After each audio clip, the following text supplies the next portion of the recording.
What's up, guys? We're back with another scary story.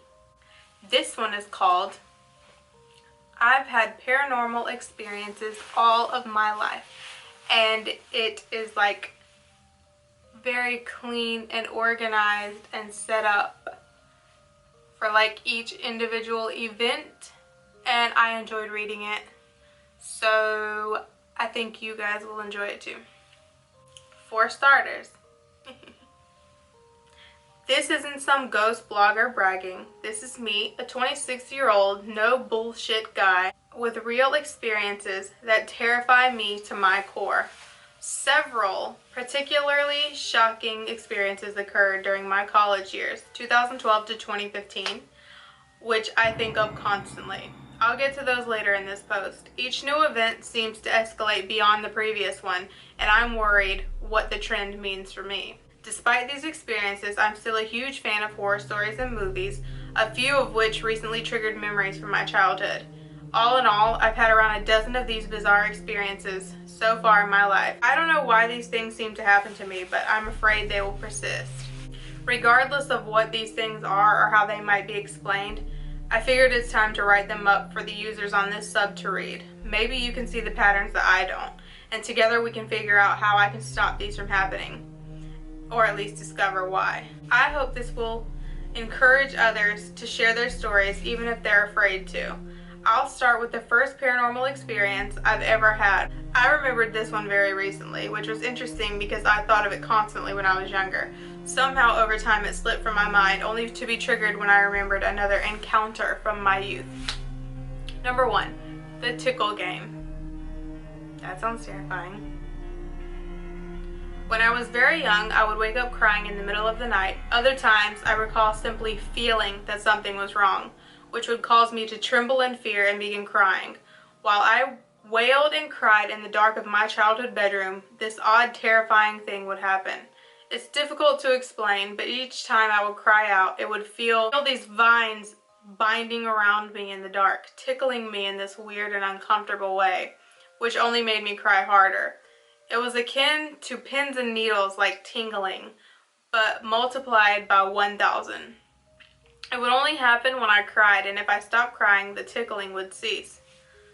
It really felt like sentient wires gathering around my body and delivering a sensation quite similar to a low voltage electrical shock. It's weird, I know, but it's really unlike anything else that I can describe. I remember my mom coming into my room many nights to comfort me. As soon as she entered the room, the weird tickling, tingling of the vines would stop. And thinking about this more, I remember one night where I finally told my mom through tears, "Something's tickling me while I sleep." I distinctly remember her laughing it off and telling me, "It's just your great grandma trying to cheer you up. She loved to tickle you." From then on, the experience only happened a few more times and eventually subsided altogether. However, after having these memories come back to me, I noticed that my perspective in these memories is from the left side of my old bedroom. I realized that the only time I had a bed on that side of my room was when I was only a few years old, sleeping in a crib.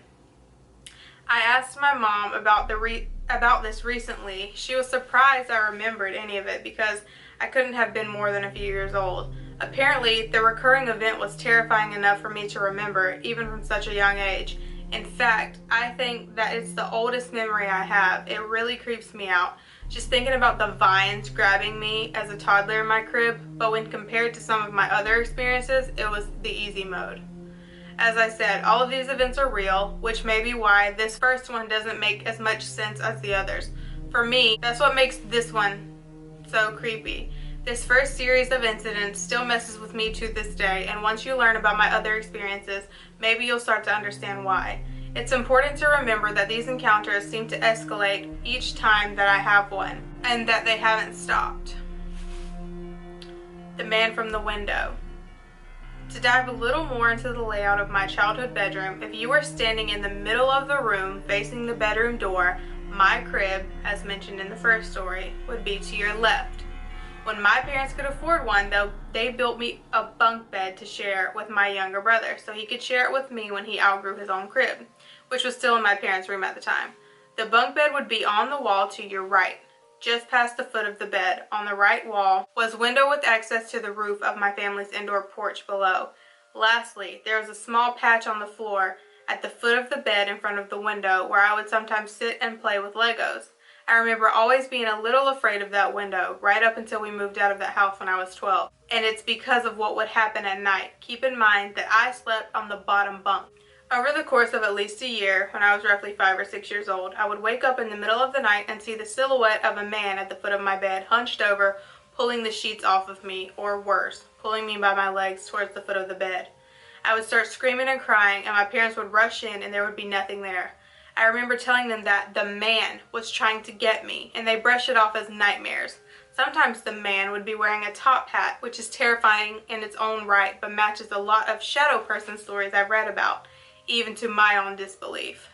Also, it's important to note that even though my parents built the bunk bed, my brother didn't sleep in my room at this point, so I was completely alone in the pitch dark when this happened. Other nights, I'd wake up turned around in bed with my covers off, my feet on my pillow, and my head near the foot of the bed. This scared the shit out of me, and while I believe the shadow man was behind it, I don't recall seeing him during these turnaround occurrences. I would start crying anyway, my parents would come in, and so on. They continued to brush it off as me just having weird sleeping habits, where I would move around a lot in my sleep. Totally normal, right? This happened constantly throughout my childhood and made me dread going to bed, but it didn't stop. The creepiest shadow man experience would be one where I woke up as my entire body fell off the foot of the bed and my head crashed to the floor, followed by the rest of my body. I remember screaming in the dark, in pain, and horrified that the shadow man was going to get me. I remember the hearty, raspy sound of his evil laugh getting louder and louder as he mocked me until the moment my parents came bursting through the door. I remember him saying other things to me too while I was freaking out in hysterics on the floor, but don't remember what he said. He was whispering something about killing and eating me, I'm pretty sure. Okay. Thankfully, this was the last of these experiences I had with the man. I later learned that my mother bought some holy water from the local church and had the whole house blessed with it. I also started sleeping on the top bunk after begging my parents to let me. Interestingly, my weird sleeping habits suddenly stopped. I may have dreamed it, but it's possible that I had one more experience where I saw the man squatting on the porch roof outside my window. He was completely in silhouette, just staring at me, and I remember being terrified when he jerked his head unnaturally to one side, like that look a confused dog gives you. That was the last paranormal thing I remember happening to me in that house, but I wasn't the only one who had visitors come in the night. 2.5. My parents' story. My parents had their own ghostly experience in that house the night they moved in years earlier. I'll share it with you as they've told it to me. My father and mother awoke at the same time. It was the middle of the night, and my dad couldn't shake this feeling that there was someone standing at the foot of their bed staring at them. The room was pitch black, but he had this intense feeling that someone was there and could make out a shadowy figure. Just then, my mom turned to him and whispered, "Is there someone standing there?" My dad replied, "I think so." But neither of them was certain, and both were too paralyzed to do anything. After a minute in silence, they saw whoever it was walk through their bedroom door and down the hall. They didn't hear any footsteps. My dad turned on the light and searched the house, but no one was there. They slept with the lights on and made jokes about it to laugh it off, saying it was just their minds playing tricks on them. To this day, both of them talk about it like a funny memory, feeling that without a doubt it was Anita, an elderly woman who lived in the house before they moved in. She had died in the house just a few years before, and my parents felt that she was simply welcoming them to their new home. They didn't have any experiences after that, though I still feel guilty for how many times they must have been shocked awake by my own screams in the night. Number 3, sleep talker. I didn't know this until years after we moved into our new house, but apparently when I was between the ages of 5 and 6, I would often call my sister into my room in the middle of the night. The bathroom was right next to my door, so I guess I would hear her walking by and some part of me would wake up. "Laura, Laura," I would call, beckoning her to come into my room. Keep in mind, she was only a few years older than me. When she would come in my room and turn on the lights, she said she would see me sitting bolt upright in bed, staring blankly at her. She would ask me what was wrong, and most of the time I would talk about completely random stuff. Keep in mind that I was talking in my sleep and didn't remember any of this. One time I shouted to her that there were 24 ducks on the floor and that she had to help me throw them all out the window. Silly, non-essential sleep talk. and she would usually humor me by seeing how long she could keep me talking. That is, until I told her my story about the shadow man last week, and her expression changed instantly. Her eyes got all watery and she said, "Okay, this is totally freaking me out right now, but do you remember how you used to sleep talk when you were little?" I said yes, and she continued, "One night you called me into your room, and when I asked you what was wrong, you said nothing and just laid back down and closed your eyes. I came closer to see if you were still awake, and without opening your eyes, you whispered to me, 'Shh, the man is coming. I don't want to go with him, so I have to pretend to be asleep.'" When she told me about this, it sent a chill down my spine. I just got another one while writing this. Seriously fucking creepy. She said from that night on, she never came into my room, even when she heard me calling her name. It's still the creepiest thing to me that apparently my subconscious would hear her walking in the hallway at night and wake up, so to speak. Even more so that I was afraid of the shadow man from the window even when I wasn't all there. I guess that thing had a serious grip on my mind. While the last few stories, for Humpty Dumpty. While the last few stories were from my childhood and all in the same bedroom of my first family home, things didn't start getting strange again until college. It was such a long time without incident that I had nearly forgotten all of the other events completely.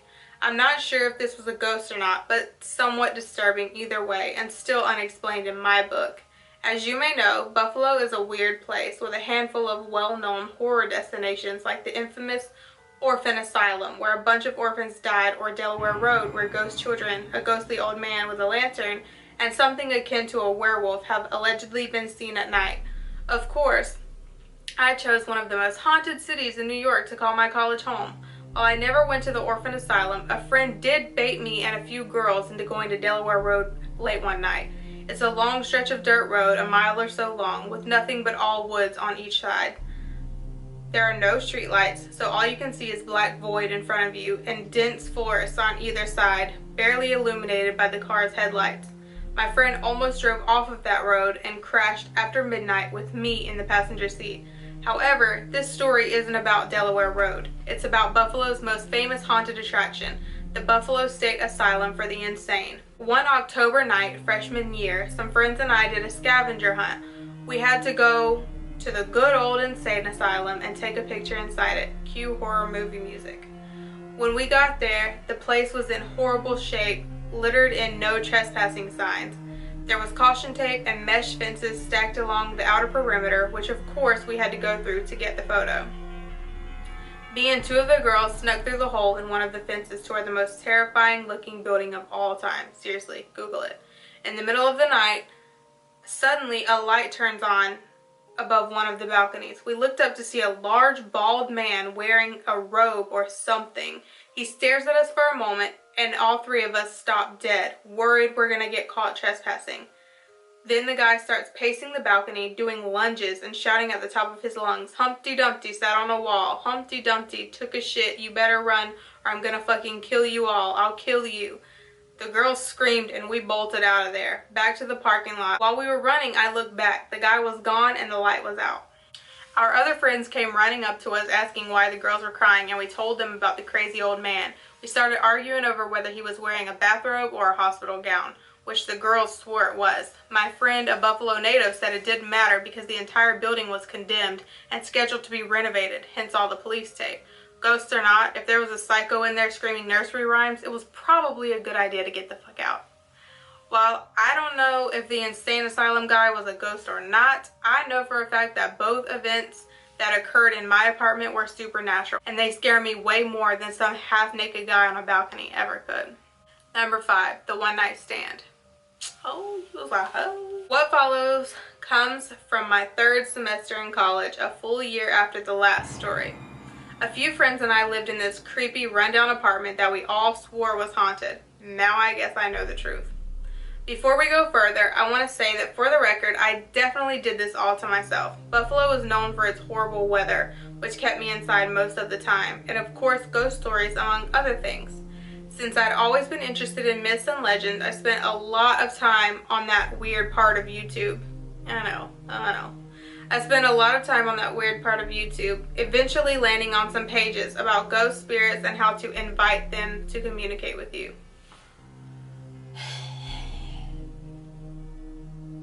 Seriously? This is what we're doing? Bad idea. No shit.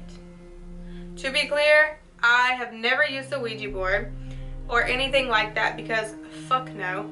But a few days prior to this event, I've been reading articles and watching videos on calling out to spirits by saying things like, if there's anyone here, make yourself known, or cool things like that.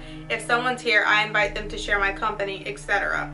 And no, I don't invite anyone. So I also had recently been introduced to the concept of a succubus, which is important for this story. The layout of my bedroom is pretty wonky, but all that really matters is that my closet was huge and went all the way up into the exposed attic, which made the room really cold most of the time. I couldn't see into the attic part because it was at a weird angle, and I always got a really creepy vibe being in my closet, so I never tried too hard. Most importantly of all, my closet didn't have a door. So if I sat up in bed, all I would see across the room is this black, formless void through the closet doorway. Hell no. I always thought it was super creepy, but I was quite fascinated by weird things at this point in my life, and my room was partially illuminated by a nearby streetlight outside, so I didn't mind gazing into the empty black abyss of my open closet door every night. Fun, right? No. Aside from that, Buffalo isn't that nice of a place, and there had been break-ins around the neighborhood, so I bought this big hammer that I kept on a hook behind my door. If anything ever went down, I could easily grab it with a quick lunge. It made me feel pretty safe. This all happened after many nights of me inviting things to my bedside to no avail. The incident happened on Halloween night, ironically, and I had spent a large part of the evening drinking my face off with my friends at a party. I blacked out at some point, so I wasn't even sure what time I got home. My drunk ass randomly wakes up in bed, facing the wall to the right of the bed. I'm just getting my bearings when I suddenly feel a girl that I brought home big spooning me, cuddling close to me with one of her arms wrapped around me. I hear her yawn and let out a quiet giggle before she starts playfully twirling my hair and sensually drawing lines down my ribcage and around my back with her fingernails. Stepping out of my drunken stupor, I realized I couldn't remember who I brought home from the party. To me, this was hilarious, and I was desperately trying not to laugh. I was popular with a handful of sorority girls at the time, and I was embarrassed that I didn't remember who came home with me, but then it clicked. I didn't bring anyone home. The memories came rushing back like a harsh wind. I had stumbled home alone, but I could still feel the hands on my back, someone's legs wrapping around mine, warm breath on my neck, and at that point, I freaked the fuck out. Suddenly, the legs gripped tightly around mine, the way a python snares its prey. Fingernails clawed into my back and wrenched hair out of my scalp. Whoever or whatever was in my bed was going ballistic, attacking me like a wild animal. I was so terrified. I was completely paralyzed, too afraid to turn around.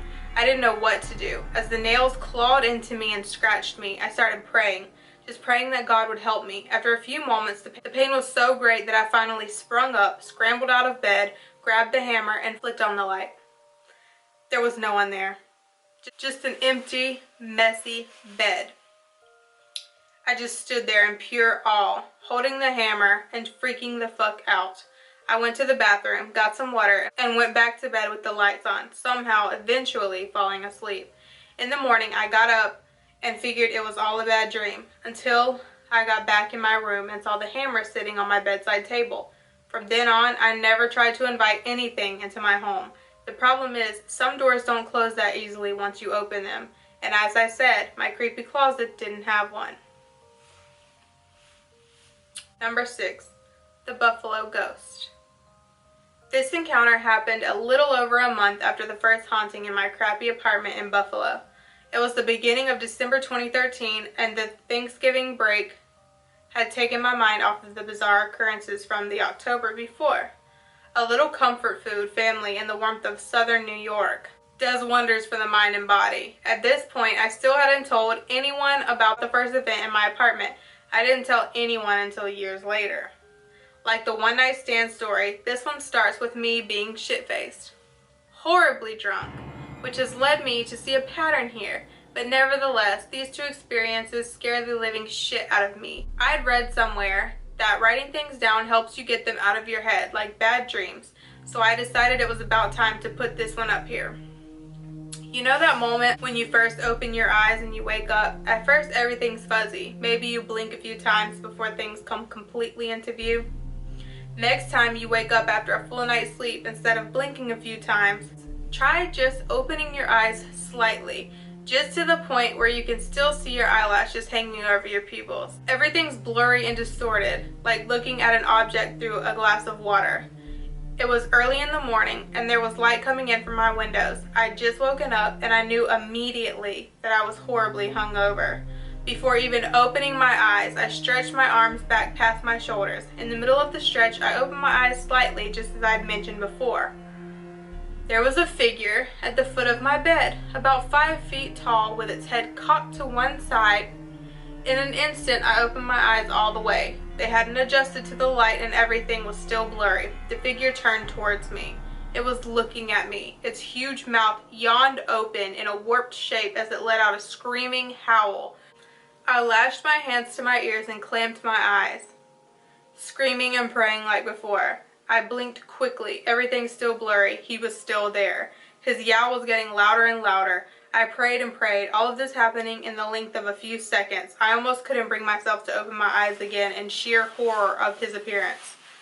I heard banging at my door. The yowl ceased. I opened my eyes. Someone or something was furiously knocking at my door, trying to get in despite the lock. "Hey, are you okay?" It was my roommate. The figure was gone.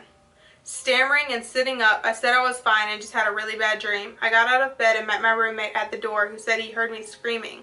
I got a drink and sat down at the table in the kitchen. I don't think I went back in my room all day. Even though it was blurry, I don't think I'll ever get the image of that figure out of my head. To describe it, the figure looked like a 10 or 15-year-old boy with his clothes torn up, his head too close to his right shoulder to be normal, possibly a broken spine, and no eyes, just skin and an extended forehead, and a gaping black hole for a mouth with no jaw or teeth. I'd like for everything to have ended there, telling you it was all definitely just irrational fears, sleep paralysis, a hallucination brought on by binge drinking and lack of sleep. I'd like to tell you that it was just a metaphor for how much I hated the school I was attending at the time, and for all of the negative energy from a roommate who I constantly fought with. I'd like to tell you that I didn't mention this to my friend, the Buffalo native, who thought I made the whole thing up, who then showed me a news article involving a 13-year-old boy who was killed when he darted out from the sidewalk between two parked cars on his skateboard just outside of my apartment and run over by a truck. According to the news article, his face was splattered across the pavement and his face and body were so badly mangled that the police had to wait for a blood test to figure out the boy's identity.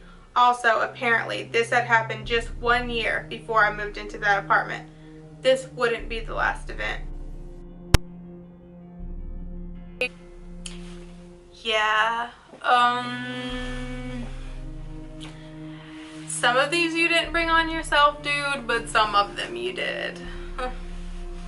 Anyway, here was another scary story. We'll have a part 2 coming up. It looked like it was pretty long too. There's more of his scary stories, I guess, so it looks pretty interesting to me. I love reading these stories and I love listening to these stories on YouTube, so I hope you guys like it too. Let me know what you thought of the story. Tell me if you're excited for part 2. Like, subscribe, share, please. I really want to build this cool little community where we do whatever the hell we want. So anyway, I hope you come back. Thank you for watching.